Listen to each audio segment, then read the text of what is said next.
Hola, bienvenidos al canal. ¿Crees que tienes un mal suelo o que el suelo de tu huerto directamente no es el ideal para el cultivo? Pues bien, quédate porque en este vídeo queremos enseñarte todas las claves para mejorar cualquier tipo de suelo.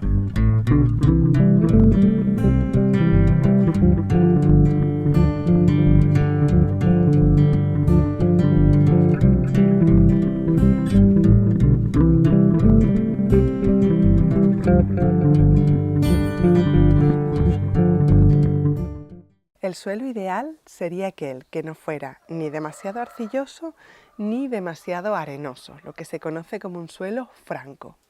Además que fuera profundo para que las raíces de las plantas pudieran desarrollarse libremente, que no tuviera demasiadas piedras ni rocas, que drenara correctamente, con un pH cercano a 6,5, rico en materia orgánica y minerales. Este suelo raramente se da, pero en un lugar u otro de cultivo siempre tenemos que lidiar con alguna u otra dificultad. De ahí a considerar que nuestro suelo es de mala calidad o directamente que no podemos cultivar en él, hay un trecho muy grande. Se dice que no hay suelos malos, sino suelos mal manejados. Y esto quiere decir que para cada tipo de suelo deberíamos adaptar el tipo de prácticas culturales que desarrollamos en él. Y la verdad es que respecto a esto, la agricultura industrial de los últimos 70 años ha hecho poco. Y es que la solución para la mayoría de problemas siempre es la misma, que viene a ser arar en mayor o menor profundidad y aplicar algún tipo de enmienda inorgánica. Esta visión tan corta de la agricultura es porque creen que el suelo consideran el suelo un simple soporte para las plantas con una mayor o menor capacidad de almacenar agua y nutrientes. Afortunadamente, en los últimos años han surgido otras corrientes de agricultura, como la permacultura, la agricultura regenerativa o la agricultura sintrópica, que han recogido todos esos conocimientos de microbiología del suelo, edafología, todo aquello que ya se había estudiado, y lo han aplicado para enfocar la agricultura desde otro punto de vista. El punto de partida de cualquier horticultor debería ser el análisis de suelos. No me estoy refiriendo a llevar una muestra de suelo a un laboratorio, aunque si quisieras saber la cantidad de cada nutriente que hay en el suelo de tu huerto, obviamente sí que deberíamos recurrir a este tipo de análisis. Yo me refiero a algo mucho más sencillo, unas sencillas pruebas que podemos realizar en casa para conocer la textura de nuestro suelo, el pH o la cantidad de materia orgánica que hay en él. Como te comento, es muy sencillo, cualquiera lo puede hacer en casa. En este vídeo no vamos a entrar en ello, aunque si quieres que te lo expliquemos, déjanoslo en comentarios y no tardaremos en hacer este vídeo. Para el tema que nos ocupa, vamos a considerar que ya cada uno conoce el tipo de suelo que tiene. Y a partir de aquí vamos a repasar aquellas prácticas que podríamos llevar a cabo para acercar nuestro suelo al ideal. El primer aspecto del que me gustaría hablarte y que quizás sea el que mejor define un suelo es su textura. Se conoce como textura la proporción que guarda el suelo entre los diferentes tipos de partículas, que son en principio tres: el limo, la arcilla y la arena.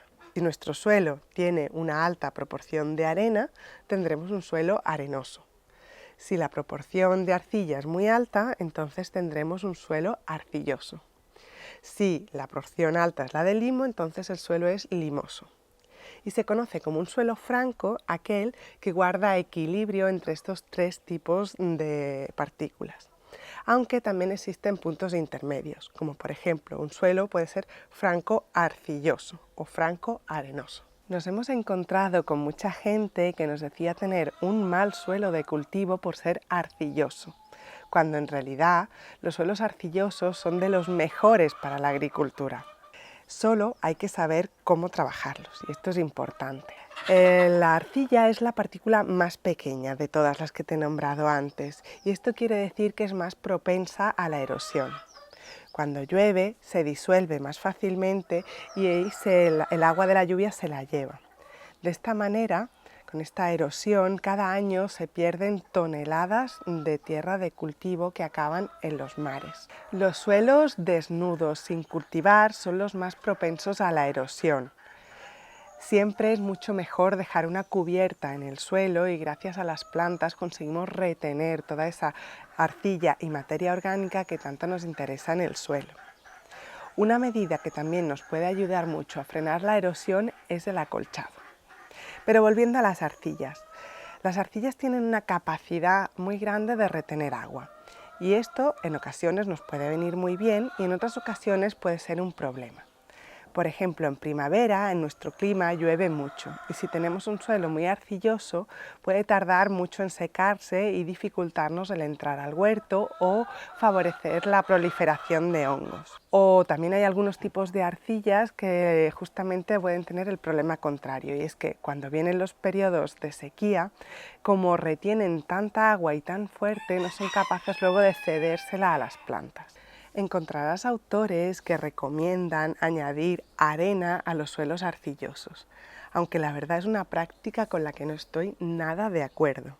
Según el tipo de arcilla que tengas, añadir arena solo va a querer decir que vas a formar una especie de argamasa, como un hormigón o un mortero, que para nada va a ser beneficioso para tus cultivos.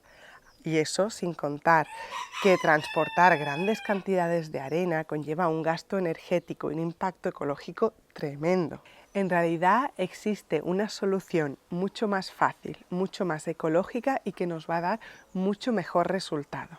Y es añadir grandes cantidades de materia orgánica a nuestro suelo arcilloso, concretamente de compost. Además, el compost es un recurso que cualquiera en nuestro patio, en nuestro jardín o en nuestro huerto podemos realizar a base de desechos orgánicos. La arcilla es una partícula muy pequeña, como te decía antes, y eso hace que esté cargada, en este caso, negativamente. Como está cargada negativamente, tiene la capacidad de hacer que los nutrientes con carga positiva se adhieran a ellas como si de un imán se tratara. Así que las arcillas son capaces de retener, por ejemplo, el calcio, el potasio, el magnesio, que son iones positivos. Además, las bacterias, que el compost está muy cargado en bacterias, las bacterias también tienen en su pared celular toda una serie de cargas, así que están interactuando continuamente con las arcillas. Cuando una bacteria muere, esta célula muerta puede adherirse a una arcilla. Así que la capacidad que tiene esta arcilla de retener nutrientes junto con esa célula muerta aumenta significativamente. Este conjunto es lo que se llama el complejo arcillo-húmico y cuando se forma hace que la fertilidad del suelo se dispare hasta 200 veces más de lo que tenía anteriormente. Así pues, añadir compost a un suelo arcilloso quiere decir que estamos mejorando la capacidad de aireación de este, le estamos proporcionando un mejor drenaje y, como te acabo de explicar, estamos mejorando, disparando la fertilidad de un suelo que ya de por sí era fértil. Seguramente a estas alturas te estés preguntando qué cantidad de compost necesitas añadir a tu suelo arcilloso. Pues según nuestra experiencia, lo mejor es añadir de 10 a 15 centímetros de compost en superficie, sin labrar, simplemente dejarlo por encima y hacerlo 2 veces al año. Aunque si vives en un clima frío y no puedes cultivar en invierno y solo en verano, con una aplicación es suficiente. Otro suelo muy habitual es el suelo de tipo arenoso. En este suelo las partículas son muy grandes y el agua drena con facilidad y no queda retenida, así como tampoco quedan retenidos los nutrientes. Por el contrario, las raíces de las plantas pueden desarrollarse con facilidad y están bien oxigenadas. Son sin duda los mejores suelos para los cultivos de raíz como las zanahorias o las remolachas. Si con los suelos arcillosos el aporte de materia orgánica era terriblemente beneficioso, en un caso de un suelo arenoso es imprescindible. Se trata casi de la única manera de mejorar la capacidad de retención de nutrientes y de agua de ese suelo. Como te comentaba antes, el compost está cargado de microorganismos y el trabajo de estos en un suelo arenoso es, entre otras cosas, formar agregados que mejorarán la estructura del suelo. Pero es que además en este tipo de suelos nos conviene mucho que haya raíces, que estén siempre cultivados, porque las raíces de las plantas también emiten unos exudados que nos ayudan a crear esos agregados y a mejorar la estructura del suelo. Es por eso que si tienes este tipo de suelo es muy recomendable hacer siembras de cubiertas verdes entre tus cultivos, sobre todo de plantas que tengan unas raíces muy ramificadas, como podría ser por ejemplo las leguminosas, como el trébol, o cereales como la avena o la cebada. Este tipo de suelos, los arenosos, en un inicio requieren una gran cantidad de trabajo, sobre todo para hacer y esparcir tal cantidad de compost. Aunque yo te diría que no te desanimes, porque al cabo de pocos años, cuando empiezas a ver resultados y a ver que tu suelo mejora y tus cultivos con él, la sensación es muy gratificante. El tercer tipo de suelo del que me gustaría hablarte son los suelos limosos. Y es curioso como muchos manuales de agricultura u horticultura evitan hablar de este tipo de suelos. Y la verdad es que no me extraña, porque son algo complicados. Es difícil dar unas ideas generales sobre los suelos limosos. Te pongo dos ejemplos sencillos para que lo entiendas. Por un lado tenemos limos que son capaces de retener gran cantidad de nutrientes y dejar aire en el suelo para que las raíces de nuestras plantas puedan oxigenarse. Serían, por ejemplo, los limos que podemos encontrar cerca de los ríos o en los deltas. Son suelos que son poco aptos para la construcción, pero que suelen ocuparse muy habitualmente con todo tipo de cultivos. Y en el otro extremo tenemos esos limos que son muy pobres en nutrientes o que la capacidad de retención de nutrientes o los tipos de nutrientes que retienen son nutrientes que no nos interesan para cultivar. Te pongo el ejemplo del albero, que es un suelo muy habitual al sur de España. Una característica común a todo tipo de limos es que son muy sensibles a la compactación por aplastamiento. Y esto hace que sea difícil entrar en estos suelos de cultivo con maquinaria agrícola o incluso pisar en las zonas de cultivo. Es por eso que un acolchado favorece este tipo de suelos terriblemente. Y bueno, respecto al aporte de materia orgánica, pues depende un poco. Si hablamos de un limo que ya de por sí es muy fértil, como el de los deltas o el de cerca de los ríos, entonces un aporte de materia orgánica, digamos, de mantenimiento sería suficiente. En cambio, si tienes un limo que es mucho más pobre en nutrientes, el aporte de materia orgánica debe ser mucho mayor. Sé que probablemente estés pensando que el problema de tu suelo es la compactación. Y es que muy habitualmente los seguidores de nuestro canal nos comentan que tienen este tipo de problemas y muchos lo relacionan con el hecho de tener arcilla en el suelo. Y sí que es cierto que la arcilla puede ayudar a los procesos de compactación, pero no es la causa de este. En realidad, la compactación es un problema de estructura, no de textura, que es de lo que venimos hablando hasta el momento. La estructura de un suelo tiene que ver con cómo se organizan las diferentes partículas, cómo ese limo, arcilla o arena se coloca en el suelo. Estas partículas forman agregados. Y un agregado positivo desde el punto de vista de los cultivos es aquel que tiene pequeños poros que dejan pasar el aire y drenar el agua y que son pequeños porque así entre agregado y agregado se crean unos espacios por los cuales pueden moverse la microfauna del suelo. Cuando hablamos de compactación nos estamos refiriendo a esas capas continuas, muy duras, que no permiten el paso de aire, de agua y por supuesto de ningún animal ni de ninguna raíz. De manera tradicional hay una solución que se le da a la compactación y es el laboreo. Golpeamos el suelo, lo rompemos y de esta manera artificial obtenemos agregados de esa capa compacta que teníamos. ¿Pero qué sucede al cabo de un mes o 2 meses? Pues que el suelo se vuelve a compactar, porque en realidad no hemos actuado sobre la raíz del problema. Te voy a dar algunos consejos para actuar de manera sencilla y práctica sobre este tipo de problemas. La primera medida de todas, y la más polémica porque siempre que hablamos de ellos nos llueven los comentarios de desacuerdo, es dejar de labrar. Sí que es cierto que cuando labramos obtenemos un efecto a corto plazo en el cual la compactación se deshace. Pero como te comentaba antes, al cabo de muy poco, esto vuelve a suceder, el suelo se compacta. En realidad en el suelo viven un montón de microorganismos que trabajan para nosotros, para darle estructura a nuestro suelo. Y cuando labramos estamos matando a gran parte de ellos, como por ejemplo a los actinomicetos, que son un tipo de bacterias que segregan unos biofilms que hacen agregados, que es una especie de pegamento que mantiene las partículas juntas. O matamos a muchísimos hongos que con sus hifas van extendiéndose por el suelo y dándole estructura. Acabamos con las rizosferas de las plantas que sirven como soporte para toda esa vida y que además también segregan unos exudados que ayudan a mejorar el suelo.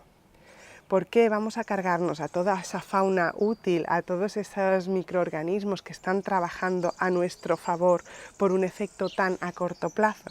Es curioso que la gente que nos escribe justamente para quejarse del no laboreo son aquella que labra.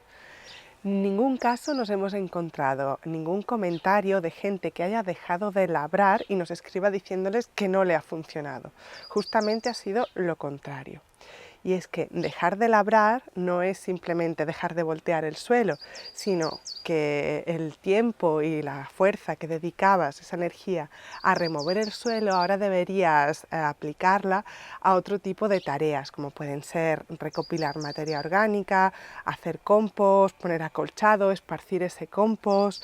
Y es que dejar de labrar no es únicamente dejar de labrar, sino empezar a hacer toda otra serie de prácticas alternativas.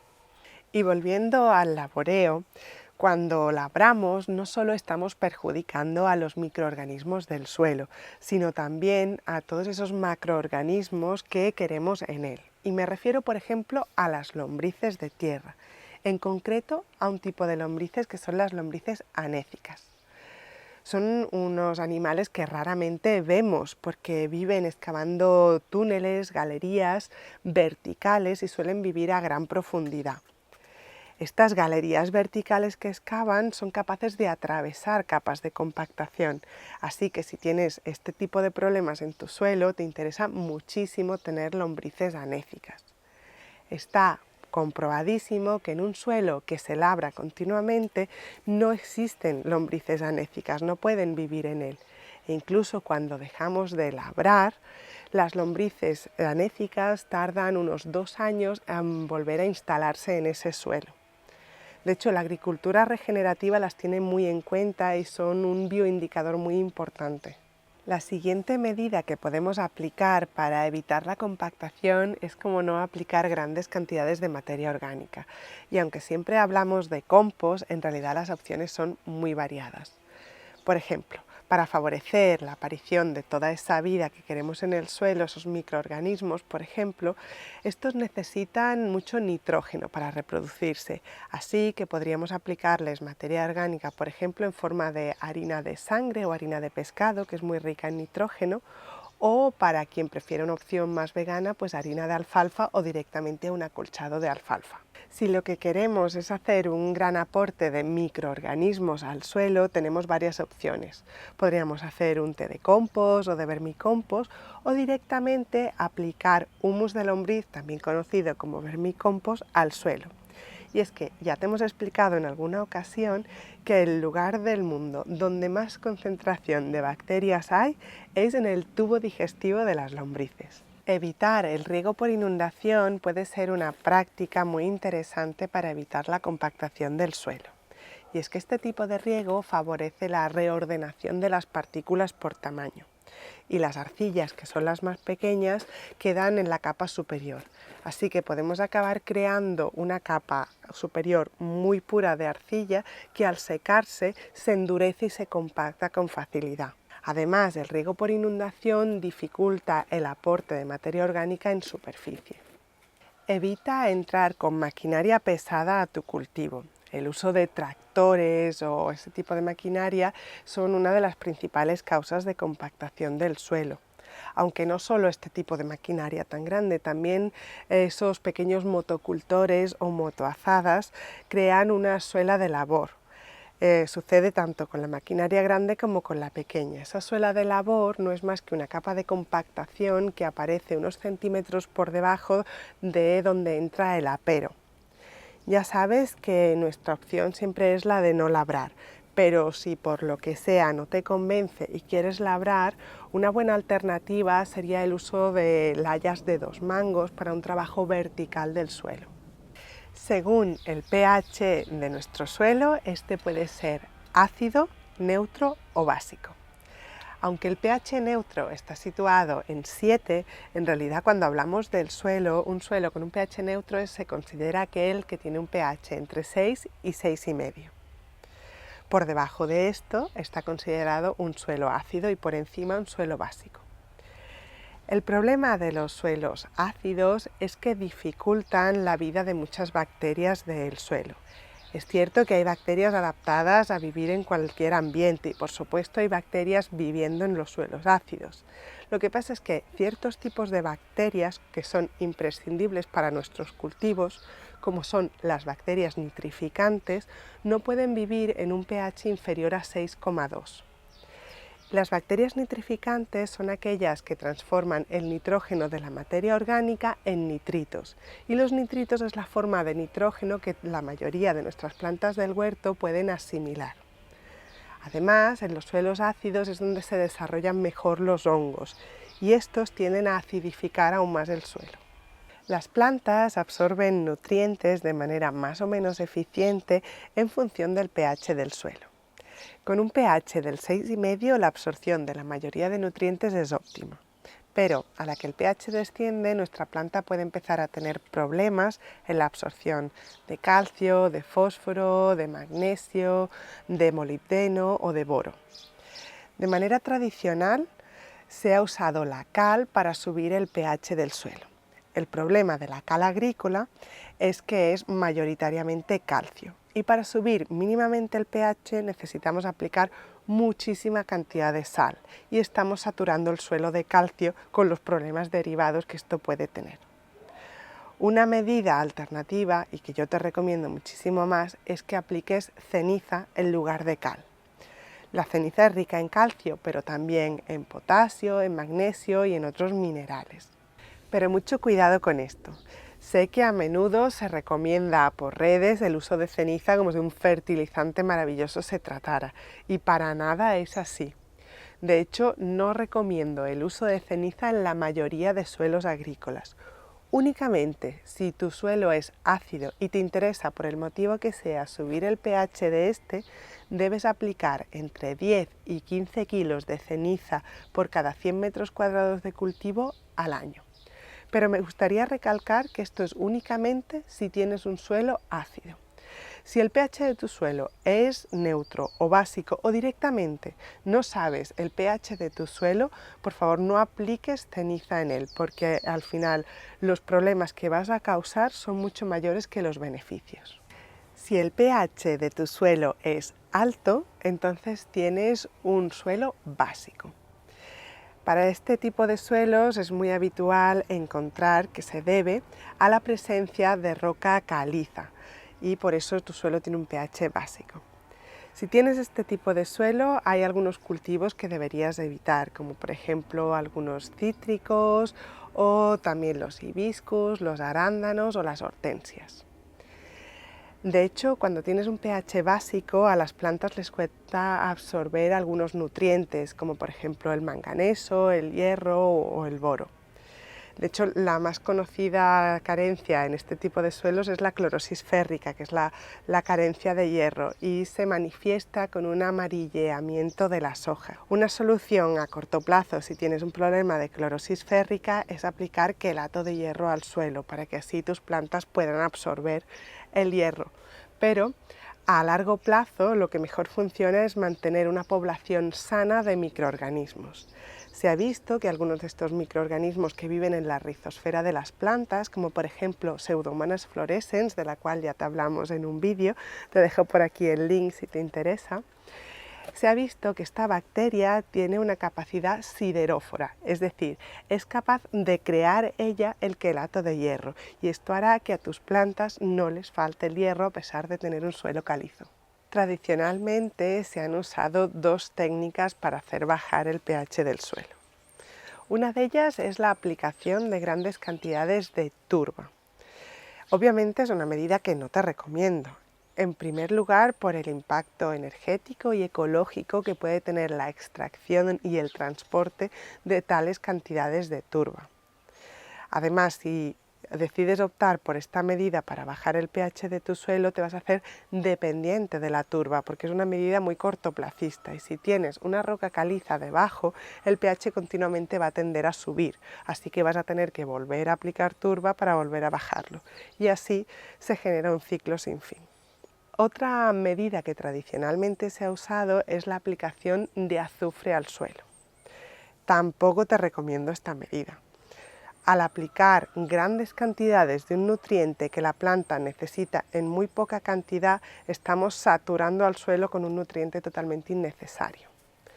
Además, se desplaza el equilibrio de la microbiota del suelo, desaparecen muchas bacterias que a nosotros nos interesan, como podrían ser las nitrificantes, y aparecen otras bacterias como las tiobacterias o bacterias del azufre. Todo ese azufre del suelo tiende a sublimar, y cuando sublima se vuelve muy irritante y puede llegar a matar, y obviamente repele a todo tipo de fauna útil que queremos en nuestro huerto, ya se trate de lombrices o de escarabajos, lo mismo da. ¿Y cuál es la medida que te proponemos nosotros si lo que quieres es bajar el pH de tu suelo? Pues la descomposición. Este proceso genera de manera natural toda una serie de ácidos orgánicos que nos pueden ayudar a bajar el pH del suelo. Los sistemas de compostaje en superficie pueden sernos muy útiles. Por ejemplo, acolchar con materiales ricos en nitrógeno, como podrían ser las hojas de consuelda o la ortiga o la alfalfa, o también mantener una población alta y sana de lombrices en nuestro suelo, alimentándolas a través de una torre de lombrices, puede ser una medida muy útil, porque así ellas, cuando se alimentan de esta torre de lombrices, van a generar toda una serie de ácidos orgánicos, ácido húmico, ácido fúlvico, que nos pueden ayudar a bajar el pH de nuestro suelo calizo. Otra medida excelente para bajar el pH del suelo mediante la descomposición es aplicar una fuente de carbono muy rápidamente disponible, como sería la melaza, y combinarla con una fuente de nitrógeno, como podría ser la harina de sangre.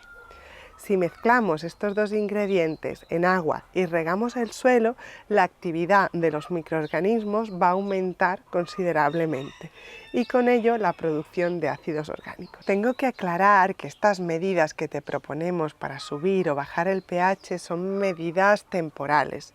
Un suelo que sea ácido siempre va a tender a ser ácido, y un suelo básico siempre va a tender a recuperar su pH original, con lo cual debemos ser constantes en la aplicación de estas medidas para mantener el pH en la dirección en la que a nosotros nos convenga. Y por último te quiero hablar de otros problemas que puedes tener en el suelo, como puede ser un suelo pedregoso o muy poco profundo. En alguna ocasión ya te hemos enseñado cómo era el suelo original de nuestro huerto, que es terriblemente pedregoso. Ya sabes que estamos en una pendiente muy inclinada, prácticamente no teníamos materia orgánica y en algunos lugares ni siquiera podríamos clavar una azada. La profundidad del suelo creo que no llegaba ni a los 5 centímetros. Cuando la situación se pone muy extrema, aún así se puede cultivar. Nuestra solución fue crear bancales elevados. Los nuestros miden 45 centímetros y lo que hicimos fue crear el suelo que nos faltaba. Levantamos, como te decía, 45 centímetros del suelo y rellenamos ese espacio siguiendo la técnica del bancal lasaña. Esa fue nuestra opción, pero en realidad hay otras variantes, como serían los bancales Hugelkultur, o también puedes cultivar sobre balas de paja si debajo no tienes ni profundidad de suelo o directamente un suelo inexistente. Que tengamos uno u otro tipo de suelos no quiere decir que los cultivos que vayamos a poner se vayan a dar mal, simplemente que debemos adaptar el tipo de prácticas a esa realidad. Es asombroso cómo aplicando unas técnicas muy simples un suelo se transforma rápidamente. Y esto te lo digo porque hemos cultivado en todo tipo de suelos, limosos, arcillosos, arenosos, y al final hemos acabado deduciendo que no existe un mal suelo para el cultivo. Espero que este vídeo te haya sido útil, que hayas aprendido y que lo hayas disfrutado tanto como nosotros. Si te ha gustado, te agradeceré muchísimo que dejes tu like, y si tienes alguna duda, déjanosla en comentarios, estaremos encantados de contestarte. Además, nos estarás ayudando muchísimo si te suscribes al canal para así seguir creando contenido de calidad. Nos vemos en el próximo vídeo.